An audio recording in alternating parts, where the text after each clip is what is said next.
If it de-risks that option, does it then de-incentivise investment elsewhere, like in renewables? Well, we would, as I said, want to see renewables rolled out as quickly as possible. We've got a very diverse energy system in Australia, a long skinny grid up the east coast of Australia, and transmission and distribution is going to be rolled out where it makes sense in those renewable precincts that have already been announced by the government. So that will continue, not just on the east coast, but of course west coast, South Australia, Tasmania, Northern Territory. We're going to see renewables rolled out. That makes sense.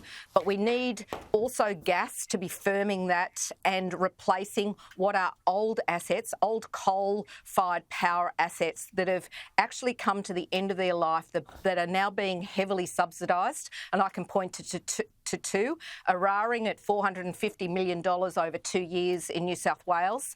And we're seeing an asset in Victoria that will also need to be heavily subsidised. Swapping those out in the short term makes sense, and then replacing with different energy options in the longer term.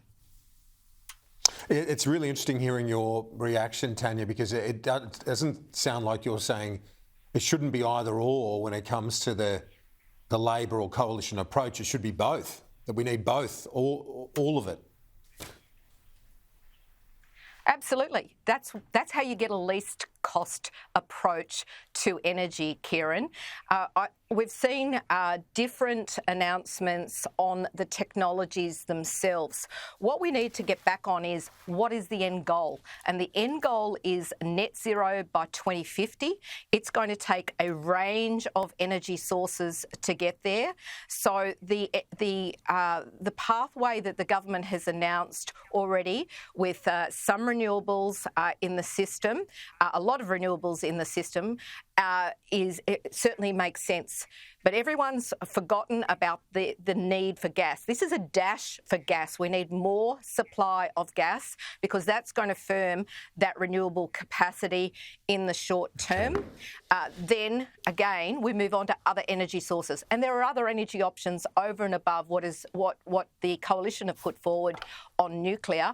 Biomass is another example. But all of it is going to be needed if we want to see clean, reliable, 24/7, cheaper, and it's not going to be cheap, but at least cost energy for all Australians, and that includes business. We need the energy for that longer term, and energy in Australia is extremely expensive. Minerals Council of Australia Chief Executive Tania Constable, thanks as always. Appreciate it. Thanks very much, Kieran.